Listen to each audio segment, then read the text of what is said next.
My friends, yesterday I finished the live stream by giving you 3 signs. Those who stayed until the end know this. 3 things to keep an eye on. One of them was this: is Iran really going to retaliate, or is it just talk? And will the United States respond again? Those were the questions I left hanging. Those questions. I asked you to keep that in mind, okay? Well, the answer came this morning and it hit hard. The United States hit 10 Iranian military targets at once. Trump threatened in no uncertain terms to end the Islamic Republic of Iran once again. And Iran retaliated by firing missiles and drones at American bases in 2 Arab countries, Kuwait and Bahrain. The ceasefire, which was supposed to calm the Gulf, turned into an exchange of fire between the United States and Iran right over the heads of their Arab neighbors. And in the midst of all this, the president of Lebanon did something that would have been unthinkable a year ago. He publicly condemned Iran. So stay with me, because I'm going to put these pieces together in a way that the mainstream media, doesn't. Live from Israel, right where everything is happening. Local time, 2:25 here in Israel. Who watched yesterday's live is already getting ahead here because they know what I'm talking about. Yesterday I showed you the historic agreement between Israel and Lebanon, and I showed you the Gulf starting to crack. And I also gave you a lens to see all of this. The war on paper versus the war on the ground. That's the side of the agreements we all know, right? Of the ceasefire, of those photos with Marcos, the one with Trump, and the ground is the real side, what happens after the cameras turn off. And yesterday the ground started to crack again in the Middle East. Early this morning, the ground really caught fire. And I'm going to give you the exact sequence here, separating what's fact from what's just an allegation from each side, organizing and bringing order to this chaos of information. I'll start with Lebanon, but we'll cover Iran and the Strait of Hormuz soon, which are also important. If you're just joining, please smash the like button, because I know you're going to forget to do it later, guys. So do it now so you don't forget. It's quick, it only takes a second, okay? Let's start here with Lebanon, because what happened there was a silent but huge turning point. Yesterday I asked you to pay attention to something. Were the United States going to support Israel staying in Lebanon, or were they going to push for withdrawal to protect the image of peace they had created? Take a look at the answer we got. Trump personally called the president of Lebanon, Joseph Aoun, in the middle of the night here in the region. He congratulated him on signing the agreement with Israel. He said that the United States will give Lebanon everything it needs to make the agreement work. And he called and invited Joseph Aoun to visit the White House. I mean, the United States not only supported Israel's presence, they embraced the Lebanese side that signed and isolated Hezbollah even more. And President Joseph Aoun responded in a way that no one expected, at least not yet, right, folks? When Iran fired at Kuwait and Bahrain early this morning, the president of Lebanon publicly condemned Iran. You have no idea how huge this is, folks. They never do this. And this time he condemned them. He called it a blatant violation of those countries' sovereignty and a threat to the stability of the entire region. Hold on, my friends. You need to think this through with me. The president of Lebanon, I'm not talking about the United Arab Emirates, who are already part of the Abraham Accords. I'm talking about Lebanon here. The Lebanese president condemning Iran, the patron of Hezbollah, the one that controls this militia that used to control the entire south of the country, right? Or even the whole of Lebanon itself. And condemning in public, alongside the Gulf Arabs, against Iran. This is the Lebanese state making it clear which side it's on, and it's not on Iran's side. This is the team in favor of the agreement getting stronger every day, to the despair of those who believed that everything here was falling apart. The president, the prime minister, and now the United States pulling Lebanon into their own camp. And now, on the opposing side, Hezbollah remains in the same trench it was in yesterday. But today, the news wasn't something Hezbollah said, it was an action taken against them. And pay attention here, because there are some lazy headlines going around this morning saying that Israel withdrew troops from Lebanon. So don't get confused. And the one who explained this better than anyone yesterday, he came back again and gave another statement to the press yesterday, was Netanyahu himself. And I brought this here so you can watch everything he said in full. It's not very long, guys, it's just 6 minutes. So stay tuned so you can understand what's going on, okay? He went up to open the map piece by piece to show what Israel gave back. Pay attention, guys, to show what Israel gave back and what Israel absolutely refuses to give up. Look, it's him talking, not me, okay? I put this here dubbed, so pay close attention, guys. The audio is okay, it's good, it's perfect. Some people are saying the audio is bad, so I need you to give me feedback if the audio is good, if it's low anyway. If not, we can improve it here too, no problem. Let's put it here. Here, straight from Netanyahu, guys, pay attention. Citizens of Israel, my dear ones, Yesterday, before the start of Shabbat, we achieved a historic accomplishment for the State of Israel. After direct negotiations between Israel and Lebanon, with the mediation of the United States, we reached a milestone of understanding that allows us to move forward toward ending the conflict. And with God's help, also move further toward a peace agreement between the two countries, and further ahead, peace between the two. Within the framework of these understandings, the United States and Lebanon recognize Israel's right to maintain a security zone inside Lebanese territory, for as long as this is necessary for our security. We will continue to maintain it until Hezbollah and the other terrorist organizations are disarmed, until there is no longer any threat to Israel coming from the Lebanese side. I want you to know this is a hard blow to Iran and to Hezbollah. Iran, which tried to force us to withdraw from southern Lebanon, you heard those demands all the time. And you also heard their disappointment, their criticism of this agreement of theirs and Hezbollah's. I defended our vital interests and opposed this idea that they would force us to retreat. Lebanon, Israel, and the United States are basically telling Iran, this is none of your business. You have no position here, no involvement, and no role. Neither you nor Hezbollah nor any terrorist organization.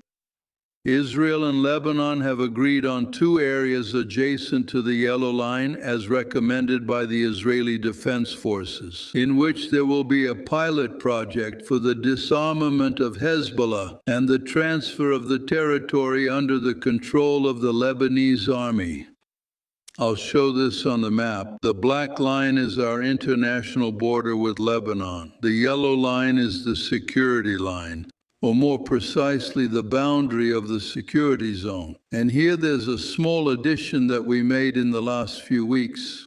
Where are the pilot areas we're talking about? The first one is here, completely outside the security zone. And the second is an addition that goes beyond our original security zone, which the Israeli Defense Forces say is not essential from an operational point of view. In practice, these are the 2 pilot areas. That is, Israel remains in the security zone that protects us. And this is a huge, huge achievement, because what did they try to do? To get us out of there by all means, with all kinds of pressure. That obviously did not happen. I thank President Trump and Secretary of State Rubio for their involvement and their contribution to reaching these understandings. I thank the government of Lebanon and the Lebanese people. They showed a lot of courage. I thank the Ambassador of Israel to the United States, Yeriel Leiter, and our team. They represented Israel with loyalty in the negotiations. We are dismantling the Iranian axis of terror here, but we are also breaking the Iranian political and diplomatic axis. We managed to reach this milestone in the agreements for a simple reason, because we hit Hezbollah hard. And Hezbollah, which was expecting help from Iran, did not receive it. They didn't get this support because we hit Iran hard. And we did all this thanks to the extraordinary bravery of our soldiers, and also thanks to the wise and courageous decisions we made. I want to remind you of what was in Lebanon.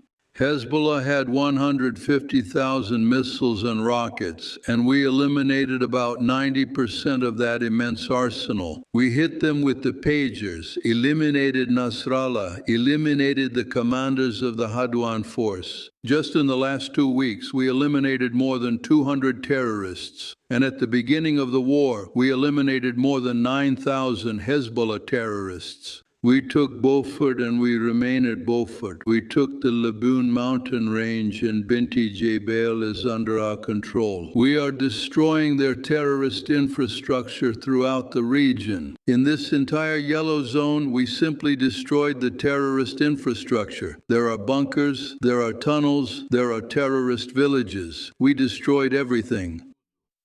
We're not done yet. We have more work to do, especially in light of the global problem of explosive drones. And in this as well, we will be the first in the world to present a solution. But one thing is clear, there is a historic achievement here. This agreement strengthens Israel and Lebanon and weakens Iran and Hezbollah. And with God's help, this is a sign of what is to come. We will continue to do whatever is necessary to restore security to the residents of the North, just as we have successfully done in the South. We did this once again, thanks to the bravery of the soldiers and commanders, and also thanks to your steadfastness, residents of the North. And we are bringing you not only security support, but also more than 20 billion shekels to restore prosperity to the North. This is what I want to see, a calm border between us and Lebanon, a peaceful border. And in the north, I want to see security, peace, and prosperity.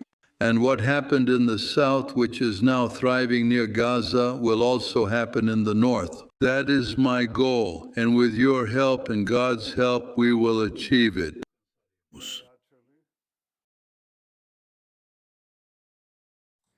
My friends, for those who don't know, okay? For those who don't know, this is the Prime Minister of Israel. There are people who didn't know him, but have started to get to know him slowly, right? After these last few days. There you go. And now let me reveal what's underneath all these explanations. Israel only gave back the areas it had agreed to return, those that no longer made a difference in the protection of the north. That's what was returned, okay? And on the same night, Israel went back in again. The Israeli army struck Hezbollah in the Nabatea region in southern Lebanon.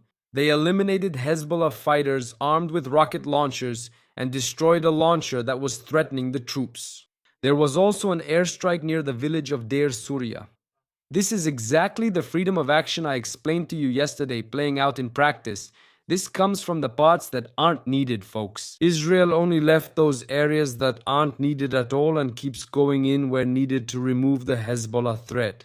Notice that. Look at the pattern that has formed. In a few hours, the Lebanese state condemns Iran, Trump supports the Lebanese state and invites them to the White House, and Israel keeps clearing Hezbollah from southern Lebanon. But this time, with full international protection because the agreement was made and Lebanon agreed, Hezbollah was left alone, without support from the government, without backing from its boss in Tehran, and still getting beaten while down. This video deserves your like, and if you haven't yet, subscribe and turn on notifications, because now comes the heated part. The Gulf. And this was the hottest night since the agreement was signed, the memorandum, right, between the United States and Iran. And here, the signal I asked you to remember yesterday also got a response. The answer came in 3 acts. I'll give it to you step by step. Act 1, the trigger.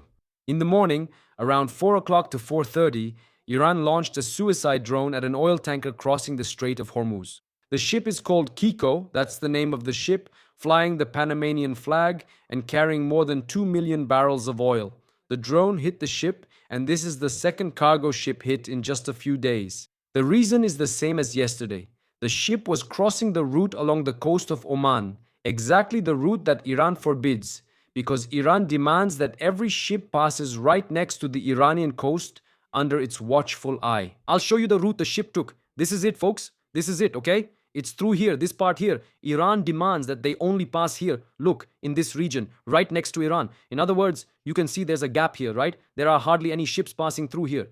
A little while ago, a ship passed by. I was following it, okay? It was escorted by the American Navy. It came from here, from the Gulf of Oman, and passed through this region.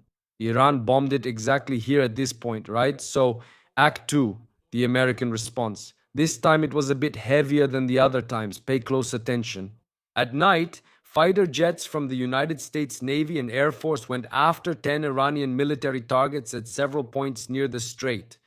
And they weren't just random targets. US Central Command listed what they hit: surveillance radars, communication systems, air defense batteries, drone depots, and Iran's ability to lay mines at sea. And pay attention to this last item because it comes up here and it's important. Iran's biggest weapon of blackmail today has always been threatening to lay mines in the Strait of Hormuz and block the passage of oil from all over the world through there, right? With these mines, which, by the way, are also being removed by the American army at the same time we're talking here, guys, Well, the United States targeted exactly that capability. They went after Iran's ability to close the strait. They took the knife out of Iran's hand at the point where it hurts the most. And a source also revealed another important detail. Among the targets, there were new things that Iran built just a few weeks ago, and there were targets that had never been hit before during all the phases of the war. There were also explosions in Sirik. Sirik is up here. Look, in this region, in Sirik and on Kurz Island, this is Kurz Island. These were the two places that were hit yesterday during the American attacks on Iran, okay? And then Trump raised the tone once again, this time even more strongly. He posted the following quote: United States planes have just struck Iran's missile and drone depots and coastal radars for violating the ceasefire agreement again. There may come a time when we will no longer be able to be reasonable, and we will be forced to finish the job militarily that we started with great success. If that happens, the Islamic Republic of Iran will cease to exist. End quote. This was posted by Trump, okay? President Trump openly talking about ending the existence of the Islamic Republic of Iran. He can't stall much longer, guys, since the memorandum was signed and had broad support from everyone worldwide, both right and left. In the United States, some called it a surrender of Iran to the US, as I did, while others said, the war goes on. Now we can say that he has support from both sides, right? Because Iran keeps poking at the wound and he's trying, in theory, to close that wound. But he keeps going, Iran keeps poking, and it could be that he comes back in full force and with support from both sides, this time in the United States, okay? It's no longer just about reopening the strait. Now the regime's survival is at stake. Act 3. The Iranian retaliation, the biggest since the signing. In the early morning, the Revolutionary Guard fired missiles, rockets, and drones at American bases in two Arab countries, at the Ali al-Salam base in Kuwait, and at the headquarters of the US Fifth Fleet once again, over there in Bahrain. Kuwait confirmed that their air defenses were activated against hostile missiles and drones, and check this out. Kuwait, even though it was one of the targeted countries, also condemned Iran, calling the Iranian strike against Bahrain a dangerous blow to the efforts for peace and stability in the region. This isn't new. The Gulf Arabs have been doing exactly this throughout this entire war. Every time Iran fires, it's Iran itself that gets publicly condemned by its neighbors, not the United States. Bahrain sounded the sirens and the residential building was hit. I wanted to bring this photo here so you could see where was hit in Bahrain, but this photo has copyright and I didn't want to risk putting it on the channel at risk. But there's already a photo circulating of the place that was hit in Bahrain. It was a residential building, so Bahrain also strongly condemned it and called for an emergency meeting of the UN Security Council. He said this is not an isolated case, it's a pattern. Remember, it only hits Bahrain and Kuwait. It's a repeated attack against the country's sovereignty. And here's where the first credibility caveat comes in, right? Turn on the yellow warning light. Turn on the yellow warning light with me. Iran claims it hit 8 American targets, while the United States only hit 5. The United States says they hit 10 American targets, and an American source claims there were no casualties and no damage at the bases in Kuwait and Bahrain at the American bases. That means each side is, once again, inflating their own score, and I treat Iran's numbers as a claim, not as a closed fact. And Tehran's tone rose along with the missiles. The Revolutionary Guard released a statement saying that the Americans will experience hell in the coming days. Where's the agreement? Check the Revolutionary Guard statement. The Americans will experience hell in the coming days, and they warned that from now on, any ship that sails outside the route required by Iran will be dealt with even more harshly. In other words, they're going to fire bigger things at those ships. And there was another detail he mentioned here. Iran released a video of the missiles, and on one of those missiles, it was written that Trump's only success will be to increase the income of coffin and wheelchair manufacturers for his soldiers. Look at that, guys. They wrote that on the missile itself, right? They have this habit of writing messages on the missiles. Anyway, now comes the part that's worth its weight in gold, the point that shows who's really in control. Even after 2 days of attacks on ships, the American Navy continued this morning, escorting more ships and more oil tankers along the route off the coast of Oman. And I watched it happen. It's impressive, guys. You can see these 2 red dots and a little green one right in the middle being escorted there off the coast of Oman. Exactly the route that Iran says it will not allow any kind of passage. That means Iran shouts that it controls the Strait of Hormuz, and the United States keeps sending ships wherever they want right in Iran's face. This happened, I saw it today, folks. I was a witness. I saw this movement today here on this map, which is actually a real time map. These are the ships now in the Gulf, okay? In the Middle East. In other words, shouting is not control. Iran can shout whenever it wants. True power doesn't need to announce itself. Also, there's another important move from Iran I want to show you. In the middle of the exchange of gunfire, Iran's foreign minister, Aragati, showed up in Iraq asking for something specific. He proposed creating a new security framework in the Gulf, a kind of NATO, you could say, in the Gulf with all the countries of the region, but in his words, without the presence or interference of any outside country. Translating from diplomatic language, Iran is trying to convince the Gulf Arabs to kick the United States out and to handle security as a family, with Tehran in charge. In other words, to swap the United States for Tehran. But look at the timing he chose to make this invitation, Iber, right on the day that Iran fired the missile at Kuwait and Bahrain. It's like inviting your neighbor to a peace barbecue right after throwing a rock through his window. It's the same thing. That's why it backfired. Instead of embracing Iran, Kuwait, Bahrain, and now Lebanon are doing exactly the opposite. They're getting even closer to the United States and condemning Tehran. And now, with Lebanon and the Gulf together, the message is clear. The same as yesterday, but much clearer this time. On paper, it's a ceasefire.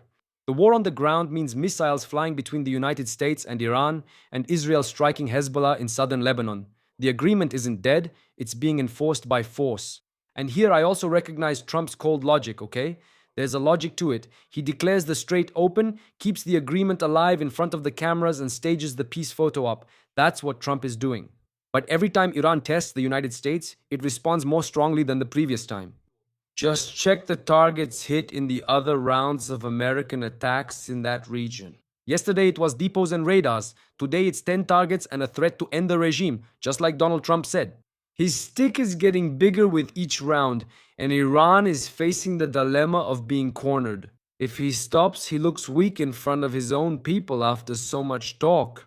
If he keeps going, he takes more hits and drags the Arab neighbors against him as well. That's why he makes so much noise. That hell in the coming days the Revolutionary Guard promised, that taunt written on the missile, is just a smokescreen to hide that on the ground Iran is losing ground. For me, the most important part of the day wasn't the missile, but the president of Lebanon's speech. Lebanon used to be Iran's backyard, the country where Hezbollah gave the orders, and now the president of that same country publicly condemns Iran, and on the same day is embraced by Trump. That's the whole region switching sides right in front of you. The Arabs are tired of paying the price for Tehran's adventures. And this also reinforces the point that I keep making here. What drives the Middle East is strength. It's the only language that this side of the world understands. It wasn't a beautiful speech about peace and love that made Lebanon turn its back on Iran. It was Hezbollah being broken. It was Iran taking hit after hit. It was the United States showing that they respond in kind and even stronger. Strength speaks first. And then, only then, does the other side start to listen. And I also want to speak directly to a specific group now, the so-called Mortadella crowd, right? That crowd that, even after all this, still shows up shouting that Israel lost the war. I have an invitation, a real invitation for these people. Go to Gaza and ask the people who live there, ask those who are inside Gaza who won. Go to southern Lebanon and ask exactly the same question. Go to Syria and ask the same thing. And the answer will come right away because there are analysts in suits sitting in a studio thousands of kilometers from here thinking they know how things work around here. But they don't, folks. There's no way to know. If you want to understand who won, you don't ask someone who's far away trying to guess. You ask someone who's on the ground watching it happen from their own window, and the ground answers by itself. Israel controls more than 70% of the Gaza Strip. Israel holds the yellow line in southern Lebanon and will only leave when Hezbollah hands over its weapons. Israel also holds the yellow line in Syria. Just look at this map and tell me, does that look like defeat to you? And now I'll leave you with 3 things to watch from now on. The first is whether Trump will really move from threats to action, since he said he could end the Islamic Republic once and for all, right? Will he really do that? This is the harshest statement he's made since the last one. The one where he said he would wipe out a civilization. Remember that? So this is the harshest one since then, right? Whether it's just more bluffing from Trump to force negotiations or a real warning. The next ships that get hit will tell us, right? But this is likely to continue. If it continues, we'll see what Donald Trump's next move will be. The second is whether more Arab countries will follow Lebanon and openly condemn Iran. Kuwait has already condemned it. If this becomes a chorus, Iran will be left alone in the neighborhood it once vowed to lead. The third is whether Iran still has the strength to endure. And here, there's a contradiction that reveals everything happening inside. On one hand, the spokesperson for the Iranian army boasted about a new, more advanced drone they built there, the Arash 2, okay? Arash 2, which they used in the last few days. And on the other hand, that same spokesperson said that Iran will have to buy weapons from friendly countries in the coming days because they're running out.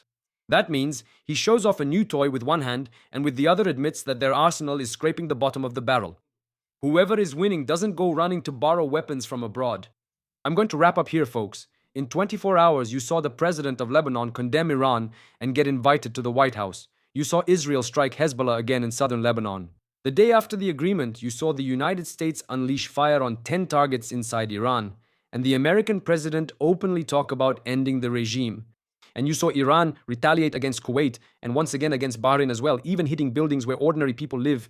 The mainstream media will give you all this in scattered pieces in separate boxes, as always, but I give you the whole picture because it's all one story. Lebanon, Iraq, Iran, Kuwait, Bahrain. It's a single story, folks. The paper says ceasefire, but on the ground, the war has just changed address. I'm not going to pretend there's a happy ending now. Nothing is settled and everything could change soon. As I always say, in Hebrew we call this Yamim e Agido, the days will tell, or time will tell. But one thing is already crystal clear. In the Middle East, whoever bets against strength loses. And I'm here following every missile, every ship, every decision, straight from Israel, right from where everything is happening, folks. And the leftists are getting desperate, right? Because Israel didn't leave Lebanon like they wanted. Israel is strong against unarmed people. The president of Lebanon faces serious risk from Hezbollah's Shiites. How could Israel protect him? Rubens, I'm sure that's already happening, okay? That kind of defense there in Lebanon, intelligence and all that, that must already be happening right now, okay? To maintain the protection of these people, the president and everyone else, all those who go against Hezbollah. Do you remember those signs in Beirut that said, Beiruto, the beginning of a new Lebanon, or something similar? Some new signs in celebration of the agreement. Many were burned during the night by Hezbollah supporters. But why hasn't a civil war happened inside Lebanon until now? Because Hezbollah, my friends, is no longer the Hezbollah it used to be. It's weak. It doesn't have the strength it had before. Why? Because Israel continues to do its job. Israel is cleansing Lebanon of the evil called Hezbollah and handing Lebanon back to them so they can govern themselves. So Israel is helping this country get rid of this terrorist organization that has condemned Lebanon to misery, right, for all these years. And that's what Israel is doing right now. Magda, thanks for the super sticker. You can find the update on this channel. Thank you, thank you. And another thing I want to mention here, some people say, but Davi, the video is too long, I can't understand anything. Look guys, it's not possible. To understand, you need to watch this video from the start. If you join halfway, you can't grasp the complexity of such an old place in just 8 minutes. Otherwise, the news just gets scattered. If you want to understand the big picture of this complex chessboard, you need to, it's like a series, okay? All my videos are a continuation of what was done yesterday. You should start following this series before drawing conclusions. Don't comment here without understanding what's happening in Night Magic. Don't take the news out of context. Try to understand the complexity here. You can't just read the news about Lebanon and try to interpret it, or just read the news about Iran and try to interpret it, because this is all one thing, okay? This is a great war for the freedom of the Middle East, and that's what's happening right now, at this very moment. Thank you, Victor Roseno, for the super sticker. Thank you very much. I really appreciate it. Good morning, Shalom. I am the Lion of the North. Join me to write a new chapter in Brazil's history. Davi, this is what Iran is doing, and it's very good. Now, all European leaders will be against Iran, which is what Mr. Trump wanted, for them to break the agreement. It could be, it's all part of the big plan. Remember? I brought a video about the big plan. If you haven't seen it, I suggest you watch. For me, this is all part of the big plan. And the biggest proof that this big plan is real is what happened in Lebanon. The demands of the United States are no longer demands. Israel remains inside Lebanon legally. Do you understand what that means? Legally. In other words, there's an agreement stating that Israel will stay there as long as Hezbollah remains armed. Lebanon accepted this. Lebanon declared that it accepted, signed it. Okay? Signed it. The United States recognizes this. The European Union welcomed the agreement. Okay? The European Union was the first to ask Israel to leave. They welcomed the agreement. In other words, guys, it's not what you think, right? It's actually the opposite of what we thought was happening. There's a big plan behind all of this. Davy's partner draws very clearly. Thanks, Angela.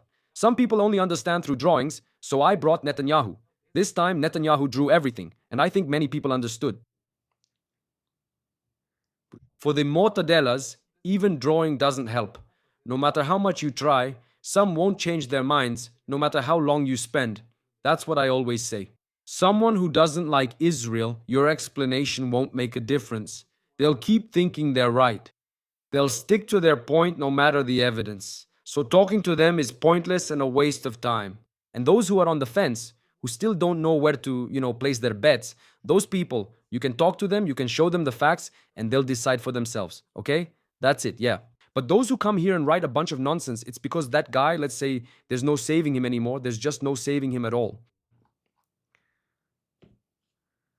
That's right, Davi. The Arab countries don't condemn Iran for seeming to support Israel. First of all, you have to separate the Arab countries, okay? We have here the countries that are part of the Abraham Accords, that have agreements with Abraham. Lebanon is not part of it and has already condemned it. The United Arab Emirates has previously condemned this and continues to issue occasional condemnations. Bahrain always condemns, always. Morocco has also issued a condemnation once. All the countries that are part of the Abraham Accords. Now, Lebanon is condemning even without being involved. Isa Silva, but it's the truth, right? They're all real mortadellas. That's it, man. Man, do you know why mortadella? Because they used to go to some protests in exchange for bread with mortadella. I don't know if anyone remembers that, but that's where this story came from. Davi, the gentleman from Brazil, has been watching, and it's happening now. My son keeps telling the truth. I'm 84 years old, but a real man tells the truth. The truth. Aji. My friends, that's it for now. If anything serious happens in the Middle East, I'll be back at any moment. A lot has been happening lately. I'll be back later with more videos, okay? More long videos, guys. That's what we have, okay? That's what we have. It's not possible to make a shorter video than this. I can't explain what's happening here in a shorter video, okay? So, if you sometimes spend an hour watching a movie, give me 30 minutes of your day to understand what's happening in the Middle East. Because in the end, what happens here, you end up feeling it one way or another in your wallet, in the price of gas on the other side of the world. You think it doesn't? But it's all connected, guys. Everything is linked. Everything starts and ends here in this region. Hugs to my friends in Israel. See you at the next live stream.